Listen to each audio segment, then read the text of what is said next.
I want you to just put yourself in a very specific, really heavy room for a minute. Okay. Imagine the absolute most terrifying medical scenario possible. Like a loved one, someone you care about more than anything, is in the intensive care unit. Oh, man. Yeah, that is heavy. Right. And the air in the room is just stale. It smells like antiseptic and just, well, I exhaustion. know exactly the smell you mean. Yeah. And the monitors next to the bed are just beeping that slow, really dreadful mechanical rhythm. The doctors, the specialists, they have tried absolutely everything at this point. Every medication. Every single medication, they've attempted every surgical intervention, they've deployed every piece of cutting-edge technology that modern medical science has, and none of it is working. Right. The markers are just plummeting. Exactly. The internal organs are entering this cascade of failure, and then comes that conversation, the one that just completely shatters your reality. The hallway conversation. Yes, the attending physician pulls you out into that sterile hallway, looks you in the eye, and explains that there's literally no hope left. That is brutal. They are officially issuing a DNR, a do not resuscitate order. So I have a really profound question for you, the listener, right now. What do you do in that exact second? What is there to do? Exactly. What do you do when the absolute pinnacle of modern physical science looks at you and says, we're done, there's nothing left to try? Where do you turn when the physical world offers, like, zero solutions? Well, I mean, it is the ultimate boundary line of the human experience, isn't it? Totally. It's that exact point where empirical, localized institutional medicine just reaches its absolute non-negotiable limit. Yeah. And that terrifying boundary line is exactly where today's deep dive begins. Yes, it is. Because we are looking at what happens when someone claims they can step right over that line. We really are. Today, we are exploring a deeply fascinating, just highly provocative, and frankly, mind-bending source. It really is. We have this detailed outline and a video transcript from a creator and practitioner known as Osman. He goes by the moniker, the Blind Muslim Yogi. Right. And we should get into that name, too. Oh, we absolutely will. So Osman is a master-level bioenergy healer. And in the materials we were reviewing today, he has outlined a very specific, incredibly high-stakes protocol for critical care recovery and terminal illnesses. Which is just wild. But before we take a single step further into this material, we need to issue a massive, crystal clear disclaimer. Yes, this is totally non-negotiable for our discussion today. The mission of this deep dive is to unpack the mechanics, the extreme physical toll, the philosophical justifications, and the really unexpected psychological aftermath of Osman's energy healing practice, exactly as he presents them in his own words. Right. We are exploring his claims as a fascinating study of alternative paradigms. Exactly. We are not endorsing them as medical fact, we are not validating his scientific claims, and we are absolutely not offering medical advice. That is vital to establish right up front. And I mean, to be fair to the source material, Osman himself provides a very strict disclaimer in his material, He does. which we have to echo here. He explicitly states that his all-natural therapies, his bioenergy protocols, they are meant to be complementary services. Complementary, right. They are not a replacement for traditional medical treatment. He insists that anyone with a medical condition must consult a licensed, qualified medical practitioner. Yeah, Osman's work is presented as an adjunct, operating in just a totally different paradigm altogether, not as a substitute for a hospital. Okay, with that established, I want to dive straight into the deep end here. Let's do it. Because my angle on this, the reason I just couldn't stop reading this transcript, is the sheer fascination with the extremity of it. It is extreme. We are standing at the intersection of absolute medical finality, the DNR order, and alternative esoteric intervention. Right, because Osman doesn't want you to call him when you have, like, a mild cough. Yeah. Or a sprained ankle. No, not at all. Or even a standard manageable illness. Yeah. He is specifically called in when a patient's biological markers are rapidly, terminally deteriorating. When they are completely unresponsive to intravenous medication. Yeah, and clinical death is expected within hours or, at best, a few days. He specializes almost exclusively in critical care recovery and end-stage terminal illnesses. And if we look closely at that specific threshold of intervention, it actually reveals a lot about the underlying theory of his practice. How so? Well, in the conventional medical paradigm, a DNR is a cessation of effort. It's an acknowledgement that the physiological mechanics of the body, the heart, the lungs, the cellular metabolism. What hardware? Exactly, the hardware. They are simply too exhausted to sustain life. and artificial resuscitation would just cause unnecessary suffering. Right. But Osman operates on an entirely different theoretical framework. He isn't looking at the body as just a collection of failing mechanical parts. He is looking at it through a lens of bioenergetics. Okay, bioenergetics. Let's unpack that. He claims to utilize telepathic healing capabilities that are based on principles of quantum and entanglement. Okay, I have to stop you there because the leap from bioenergetics to telepathically waking someone from a coma across the globe is a massive, massive conceptual canyon to cross. It is. It really is. How does he claim this actually bridges the physical distance? Explain this to me and to the listener, like we are 5 years old. I will do my best. How does a thought or an intention cross international borders to restart a failing organ? It's a great question. And to understand his claim, you really have to completely discard the way we normally think about space and the human body. Okay. In our everyday reality, we think of the body as a closed biological machine. If the machine breaks, you need a physical mechanic. Like a surgeon with a scalpel. Right, or a doctor with a chemical pill to physically touch the machine and fix it. But Osman's framework views the universe as a unified field of energy. Okay, so like a shared network. Yes. In this paradigm, the physical body is more like a television set, and the life force, or prana, is the broadcast signal. Okay, I'm following. So the hospital is trying to fix the broken hardware of the TV set. Exactly. The hospital is swapping out wires and replacing the screen.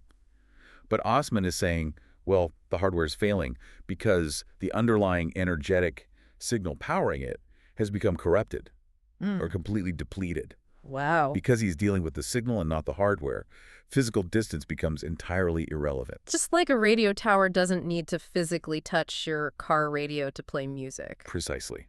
Osman claims that through 50 years of advanced meditation and achieving what he calls a samadhi state. Wait, what is a samadhi state? He achieved his first samadhi experience by the age of 19, actually. It's a state of profound, absolute meditative absorption where the illusion of physical separation basically dissolves. 19, that is incredibly young to hit that level of mastery. It is.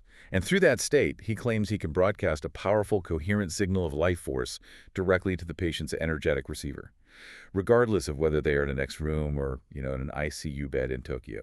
That is just a wild concept. So because these are critical emergencies and his patients are often scattered across different countries, he literally cannot just hop on a plane. Time is entirely of the essence. Right. The doctors have said the patient has hours. So according to the protocol, he abandons whatever he is doing in his daily life, enters this deep samadhi state, and immediately begins sending this energy telepathically. Correct. And he is incredibly specific about the timeline of recovery once this telepathic intervention begins. Yeah, let's dig into that timeline. This isn't just some vague, oh, they gradually get better over a year kind of claim. He outlines a highly structured, almost clinical timeline. Right, because this is where the claims get astonishingly bold. He says he begins the telepathic energy transfer, and by day 5, just 5 days into this non-local intervention, the patient awakens from their coma or their unconscious state. Just 5 days. Yeah. The failing organs stabilize enough that the patient opens their eyes, they begin eating solid food, they sit up in bed, and they start talking to their family. And then, by day 10... By day 10, the patient is typically capable of unhooking from the machines and physically walking out of the hospital, assuming the doctors don't force them to stay for further testing, of course. 5 days to wake up, 10 days to walk out of a DNR situation. It's hard to even process. And he backs up this timeline with a stated historical success rate that is almost hard to comprehend. He claims that historically, in the cases he has handled, his success rate is close to 98%. Wait. 98%. Yes. In patients where doctors have officially declared zero hope. Yes, according to his records. But he adds a really intriguing caveat to that number. Oh. He says that theoretically, based on his deep understanding of this energetic capacity, the success rate ought to be 90% or higher anyway. So he expects it to work. Exactly. He doesn't view his success as an inexplicable miracle. He actually argues that a 90% success rate in these dire scenarios is not extraordinary at all. It is perfectly normal. Normal. If you actually understand how to manipulate and transfer this specific type of energy. That is such a fascinating perspective. He's essentially saying, I'm not doing magic. I'm just using a physics that you don't understand yet. A scientific approach. In fact, he emphasizes using the term scientific to describe his methodology rather than esoteric terms like Sentaren. He is extensively studied various schools of thought, but he wants to bring this into a scientific framework. Well, this whole idea of manipulating unseen bioenergetic fields, it actually mirrors conversations happening on some of the biggest platforms in the world right Oh, now. absolutely. Like, let's pull in some authoritative resources to contextualize what Osman is talking about. Yeah. Because listeners might hear quantum entanglement and bioenergy and think it's just completely out there. Right. But if you look at, say, the Huberman Lab podcast with Professor Andrew Huberman. Oh, great example. Yeah, he's a neurobiologist at Stanford. And on his deep dives, he constantly explores the profound, measurable impact of the mind and nervous system on physical healing. Which episode specifically? Well, think about his episode with Dr. Aaliyah Crum on mindset. They discuss how your core beliefs actually alter your biological response at a cellular level. I remember that one. It's wild. Right. Or his episode with Dr. Sam Harris on meditation. They get deep into how achieving altered states of consciousness changes the brain's hardware. And then his episode with Dr. Matthew Walker on sleep. Oh, the sleep diplomat. Yes, where they outline how completely depleting your natural energy, basically what Osman says causes cancer and disease, literally shuts down your immune system. So Huberman is essentially validating the biological side of what Osman is saying about energy depletion. Exactly. And then you have the Joe Rogan show. Rogan loves this stuff. He really does. Rogan explores the extreme edges of human biology and consciousness all the time. Look at his episode with Wim Hof. The Iceman. Right? Wim Hof proved in a lab that he could consciously control his autonomic immune system through breath and focus to fight off an injected endotoxin. Which doctors previously said was biologically impossible. Completely impossible. Until he did it. Sound familiar? Yeah. Then Rogan had Paul Stamets on, talking about mycelial networks and how nature communicates non-locally across vast distances, sort of a biological entanglement. And his episode with Naval Ravikant, where they discuss how deep meditation fundamentally alters your baseline reality. So the groundwork for this paradigm is definitely being laid in mainstream discussions. It is. I mean, even look at The Diary of a CEO by Stephen Bartlett. Oh, that's a great podcast. Bartlett constantly interviews experts on the mind-body connection. He had Dr. Joe Dispenza on, who talks extensively about healing terminal illnesses by rewiring the energetic field of the brain. Dispenza is huge in this space. Massive. And Bartlett's episode with Mel Gaudat, discussing the mathematical logic of stress and happiness. Or Dr. Tara Swart on neuroplasticity and how intention physically reshapes the brain. It's all connected. It's all pointing to this idea that the physical body is downstream from the mind or the energetic field. Precisely. And this is a core tenet of ancient traditions, too. Osman draws heavily from ancient yoga and meditation sciences. You see this echoed in the works of Deepak Chopra or Swami Sivananda. And the concept of yoga nidra, right? Non-sleep deep rest. Yes. And of course, Paramahansa Yogananda's famous book, Autobiography of a Yogi, which introduced millions in the West to the idea that advanced yogis can manipulate life force or prana to achieve things that seem miraculous to the untrained eye. Okay, so the theoretical framework is there, but this raises a massive question about the actual mechanics of Osman's specific energy transfer. What do you mean? Well, if he is sending a signal to restart a failing organ, where is the power for that signal coming from? Because here's where the story gets really dark and honestly terrifying. Oh, the price of the healing. Yes, we need to talk about the energetic exchange. Osman isn't just waving a magic wand or saying a quick prayer for these people. Bro. He states very clearly that he is connecting with his own internal life force energy, and he is literally sending his own life force to the dying patient. This is where we shift from theoretical physics into the realm of profound physical sacrifice. It really is. Osman is acting as the ultimate conduit. He isn't just directing ambient cosmic energy around the room. He is filtering it through his own biological system, adding his own vital essence and pushing it into the patient. And the physical toll this takes on his own body is just devastating. Right. Because let's use an analogy here to make sure we really grasp the mechanism he's describing. He's not acting as a defibrillator. Right? No. A defibrillator gives you a massive one-time shock of electricity from a wall outlet to jumpstart the heart, and then the machine is perfectly fine. That's not what he's doing. Not at all. He is acting as external life support. Yeah. It's like plugging a dying, completely broken smartphone into a portable power bank. Oh, okay, I like this analogy. The phone suddenly turns on, the screen lights up, and it functions perfectly. The family rejoices because the phone is working again, but the power isn't coming from the phone. It's draining directly out of the power bank. Exactly. And Osman is the power bank. That is a phenomenal analogy. He is literally letting his own battery drain to critical, almost fatal levels to keep their screen turned on. The descriptions he gives of his physical state after these sessions are harrowing. Yeah, he isn't just feeling a bit fatigued, like he needs a good night's sleep. He describes feeling the actual thread of his own life slipping away. The thread. Wow. He feels so weak that he genuinely believes he might die right there in his home.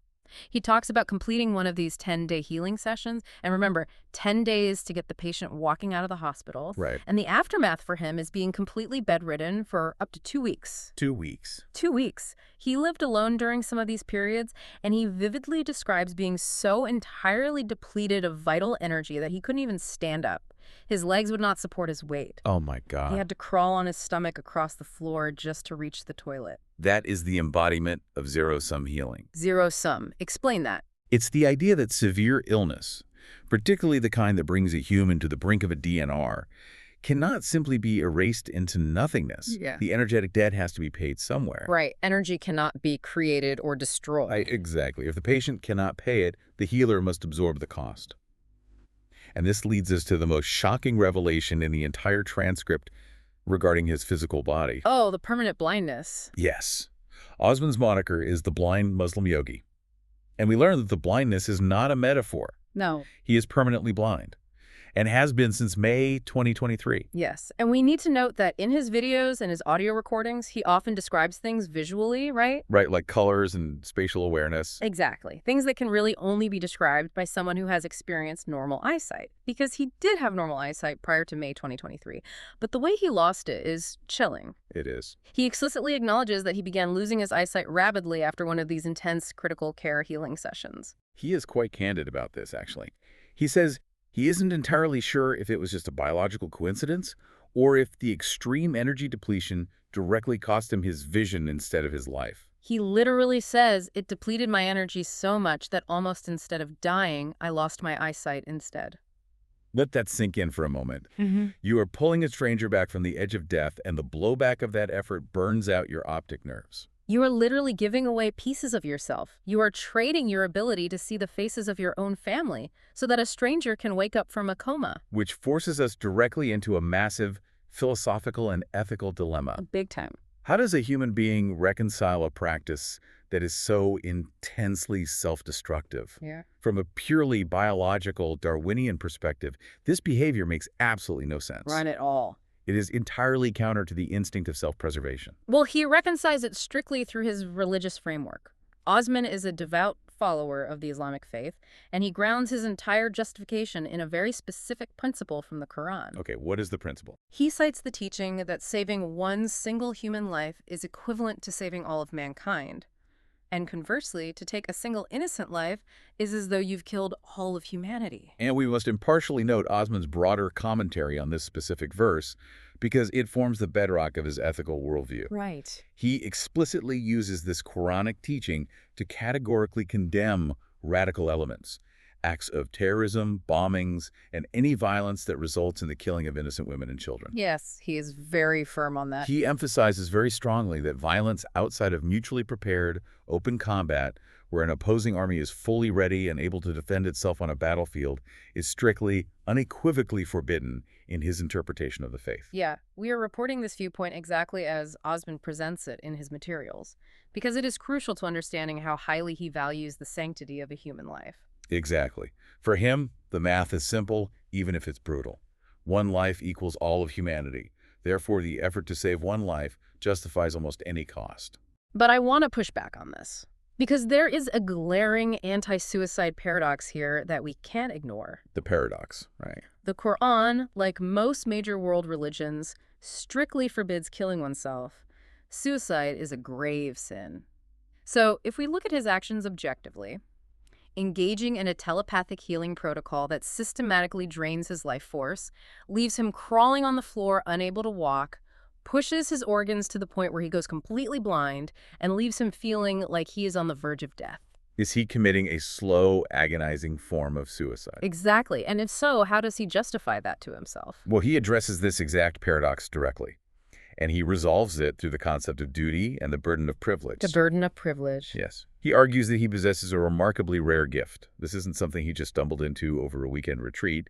He has cultivated this ability over 50 years of rigorous practice. 50 years. Sometimes meditating and practicing yoga for up to 18 hours a day in his earlier years. His philosophy is that with immense privilege comes immense responsibility. Because he possesses the absolute knowledge of how to save a life from the brink of death, logical analysis dictates that he must do it. So he views it almost like a doctor walking past a car crash. If you are a trained trauma surgeon and you see someone bleeding out on the sidewalk, you don't have the moral luxury of just walking away and saying, "Not my problem, I might get blood on my shirt." Right, you have a duty to intervene because you have the skills to intervene. Precisely. But the stakes are infinitely higher here. It's more like a trauma surgeon walking past a car crash, knowing that the only way to save the victim is to directly transfuse their own blood into the victim on the side of the road until the surgeon themselves passes out from blood loss. Osman says, I went in with understanding the risk, so I should not cry when I lose my life or lose something, but I've saved lives. This raises a massive, uncomfortable ethical question for you, the listener. Let's really pause and think about this. Yeah, put yourself in those shoes. If you woke up tomorrow and discovered you had a unique, undeniable ability to save lives, to cure a terminal child, to wake a father from a coma, but every single time you use that power, it literally took years off your own life, or it permanently cost you one of your senses. You heal someone, you lose your hearing. You heal someone else, you lose your sight. Where do you draw the line between moral duty to humanity and basic self-preservation? At what point do you say, I've given enough? It is the ultimate test of altruism. Most of us will never have to face a choice that stark. I don't know. But Osman has made his choice. However, here is where the narrative of this deep dive takes a profoundly dark, deeply psychological, and incredibly frustrating turn. Oh, yes. We have to talk about what Osman calls the borrowed energy trap. This part of the transcript is absolutely devastating. It is the most fascinating and honestly the most tragic twist in Osman's entire protocol. So we talked about the timeline, right? Right. Day 5, they wake up. Day 10, they walk out of the hospital. The family is crying tears of joy. The doctors are baffled, writing it up as a miraculous, spontaneous remission. The patient looks fine. They feel fine. But Osman issues a massive, terrifying caveat here. When they walk out of those hospital doors, they are not actually cured. No. They are entirely running on borrowed energy. Borrowed energy. They are running on the prana, the life force, that Osman sacrificed his own health to pump into them. And to understand why this is a trap, we have to look at how Osman views the root cause of these critical illnesses in the first place. Right. According to his bioenergetic framework, severe critical illnesses, organ failure, and systemic collapses, they're usually the result of modern lifestyles that have systematically depleted the patient's natural energies over decades. Let's break that down mechanically. What does he mean by their lifestyle depleted their energy? Think of the human body's energy system like a financial bank account. Every time you experience chronic stress, eat highly processed foods, harbor deep emotional trauma, endure sleep deprivation, or live completely disconnected from natural circadian rhythms, you are making a massive withdrawal from your energetic bank account. Withdrawal after withdrawal. Right. And over 10, 20, 30 years, you eventually hit zero. You go bankrupt. Yeah. And in the physical body, energetic bankruptcy manifests as cellular failure, disease, and eventually a DNR order in the ICU. Actually, you know who talks about this exact concept of spiritual and physical bankruptcy constantly? Ooh. There are 3 podcasts that immediately come to mind that listeners should check out if they want to dive deeper into this specific idea of lifestyle depletion. Oh, please share. First is the Buddha at the Gas Pump podcast with Rick Archer. That's a great one. Rick interviews people who have had profound spiritual awakenings, but they talk a lot about the physical burnout before the awakening, like his episode with Swami Sarvapriyananda on Advaita Vedanta, discussing how attachment to modern chaos drains the soul, or his interview with Adyashanti on the nature of awakening, and Dr. Tony Nader on consciousness and physiology. They all touch on how modern life is basically an energy siphon. So true. And then there's the Beer Biceps podcast or the Ranveer show. Ranveer is fantastic. He does incredible deep dives into yoga and spirituality. His episode with Sadhguru is basically a masterclass on how we misuse our life energy. Sadhguru is brilliant on that topic. Right. He also had Swami Mukundananda on to discuss mind management, and Lou Coutinho talking about holistic healing and how disease is just a manifestation of lifestyle disconnection. Which is exactly what Osman is arguing. Exactly. And the third one is Soul Boom with Rainn Wilson. Rainn Wilson from The Office. Yes, he has a phenomenal podcast on the spiritual revolution we need today. He had Reza Aslan on to discuss spiritual hunger, Richard Rohr talking about transformation and pain, and Arthur Brooks on the science of happiness. All of them point to the fact that our baseline modern lifestyle is fundamentally incompatible with maintaining our natural energetic bank account. That is a perfect way to put it. We are bankrupting ourselves. So going back to our power bank analogy. Right.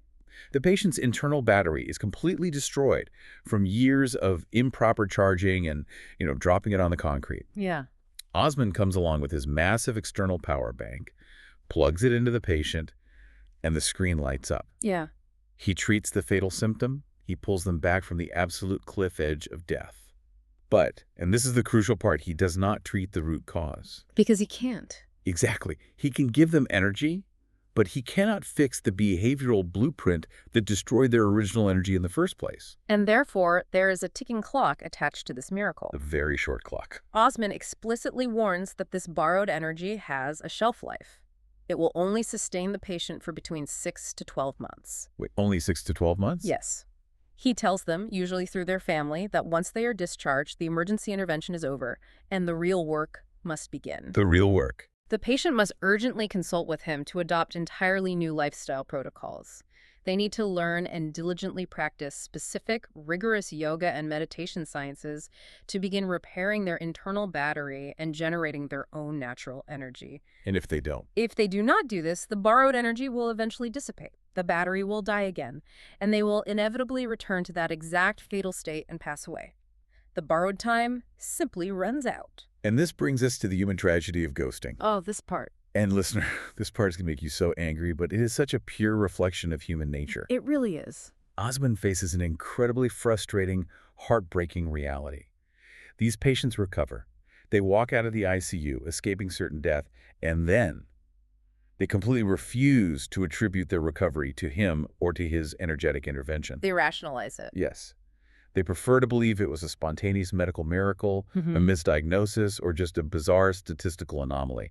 Because once they feel fine physically, the terror of the ICU fades. And so they cut all contact with Osman. They ghost him. They block the number. They ignore his warnings about the 6 to 12-month window. I have to ask you to psychoanalyze this, because you look at this stuff all the time. I do. Why on earth do people do this? Put yourself in that situation. Someone literally sacrifices their physical health, spends 2 weeks crawling on their floor, loses their eyesight to pull you from a coma. They tell you, hey, I bought you a year, but you need to change your daily habits or you will die. And your response is to just ghost them. Why do we do this? Because at our core, human psychology is incredibly fragile and profoundly resistant to fundamental structural change. We desperately crave the miracle, but we absolutely reject the maintenance. Reject the maintenance. That is so true. Think about what Osman is actually asking of them.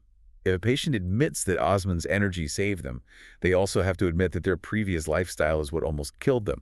Oh. They have to take absolute radical accountability for their own energetic bankruptcy. It's an ego defense mechanism. Precisely. Taking a pill or lying in a hospital bed while doctors operate on you, or in this case, receiving a telepathic energy jumpstart while you were in a coma, all of those things require zero personal accountability. You are a passive recipient of healing. Right.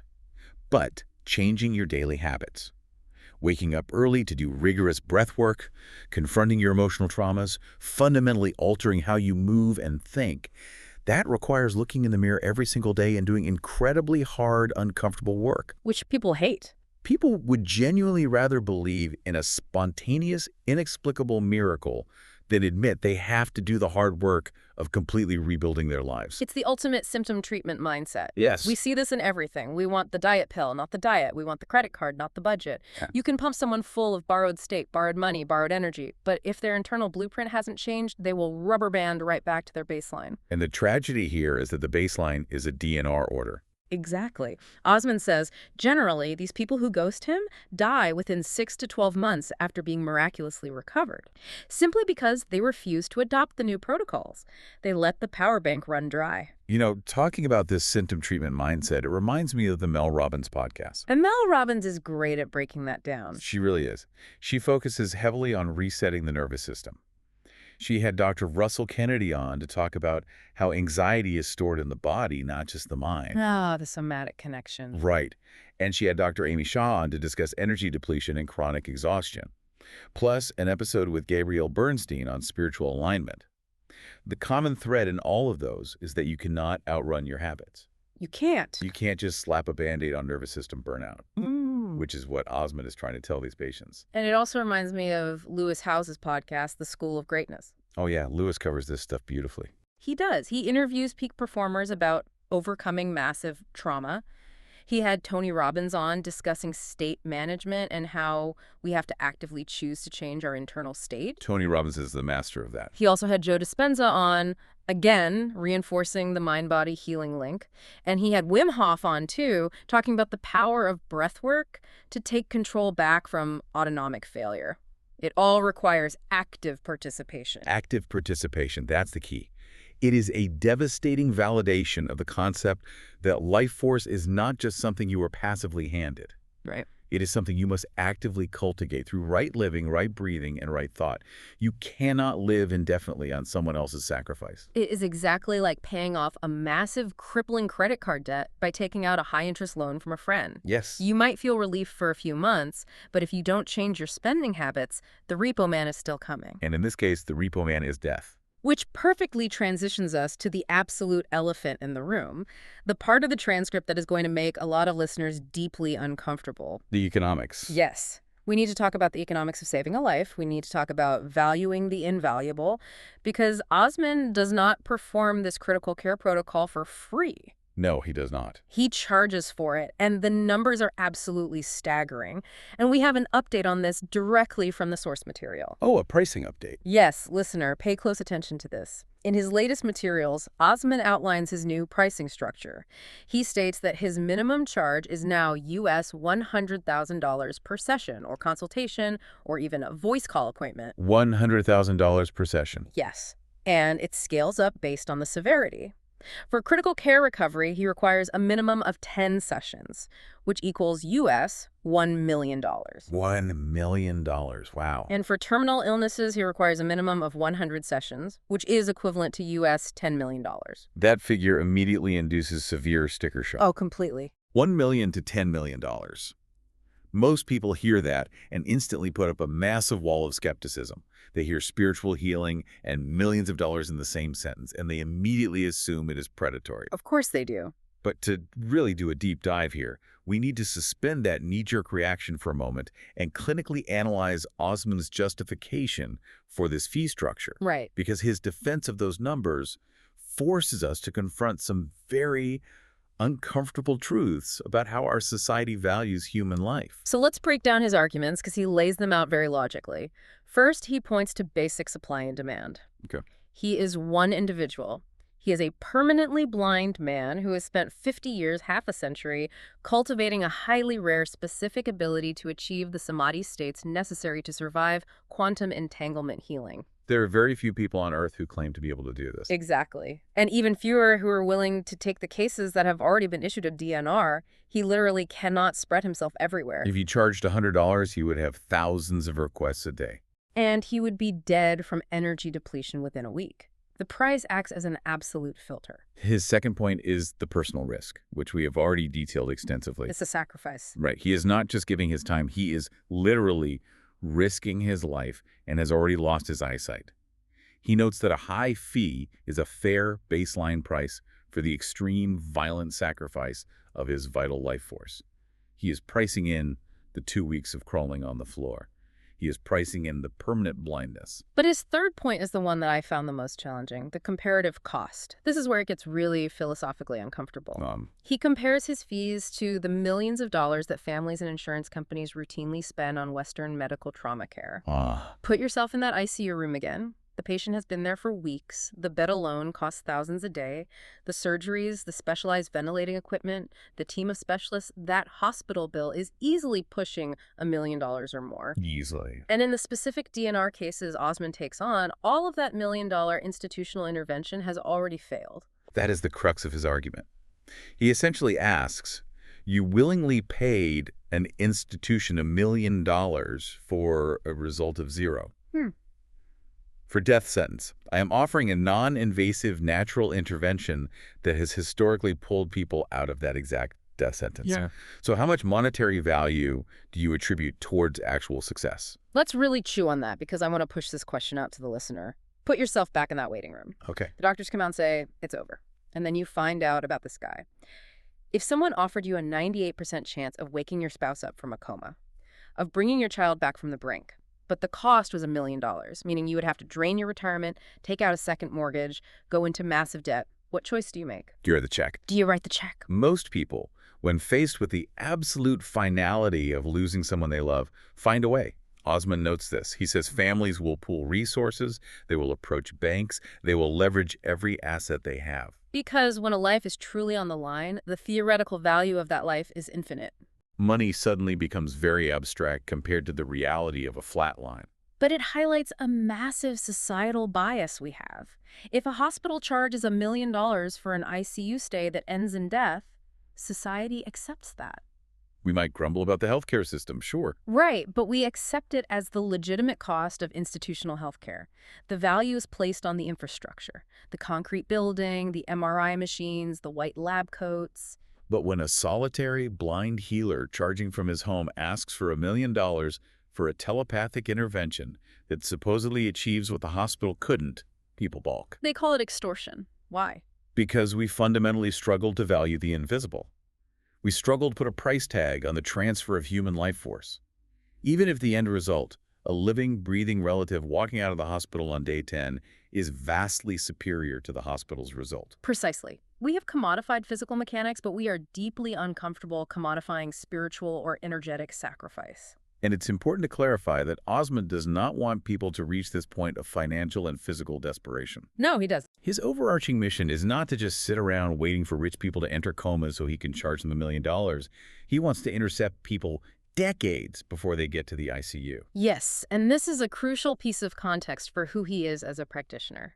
He wants to encourage a scientific approach to daily life by simplifying these ancient yoga and meditation sciences so people can use them preventatively. Right, and to that end, he gives away an immense amount of information completely for free. Which we need to highlight. He wants listeners to know about his free 5-minute yoga and meditation program. It's available for download from his website, yogawellness786.com. Yogawellness786.com. Exactly.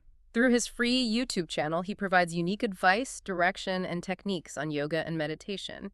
He practically begs people to take the free information to rebuild their own energetic bank accounts so they never have to call him in an emergency. Now, he does have a Patreon channel for paid live daily video, online lessons, one-on-one consultations, and group sessions. Right. But he is very clear. He does not withhold information from his YouTube channels. All relevant information is free. The only exclusive paid service on a paid platform is the premium energy healing service for these dire cases. The overarching message Osman presents is fundamentally one of radical personal responsibility. It really is. He states quite clearly that if anyone follows his free protocols, their natural energy improves, naturally boosting their immunity by 90%. Entirely without the need for external energy healing. Exactly. The ultimate goal of his practice is not to create a dependency where you need him to risk his life for you. The goal is to build your own energetic resilience.